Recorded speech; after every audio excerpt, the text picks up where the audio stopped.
Supervisors preparing to spend billions of dollars to help the county recover from the pandemic. They just approved the largest budget in the county's history. ABC 10 News anchor Mary McKenzie joining us live at the County Administration Building.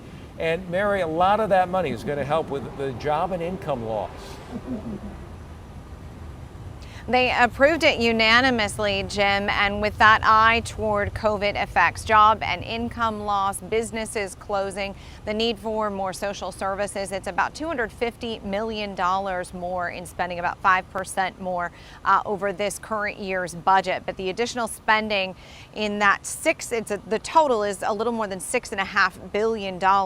Most of that additional spending directed toward COVID response. It does dip into county reserves, and that means the amount remaining in those reserves would drop below the desired threshold, that goal threshold of 2 months of operating budget. So that will need to be addressed down the line in non-pandemic years for the next major emergency that's upon us. The Health and Human Services Agency, still the largest piece of the budget at about $2.5 billion. The second biggest department, Public Safety, at just over $2 billion. And that's despite calls to redirect some of the funding from the Sheriff's Department to social services.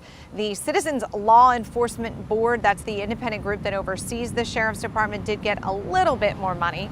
And one controversial project that was approved within the budget is a nearly $17 million equestrian facility on about 14 acres in Lakeside. So those are some of the highlights for you. But again, so much of that money directed toward COVID response. We're live from the County Administration Building this morning. Mary McKenzie, ABC 10 News.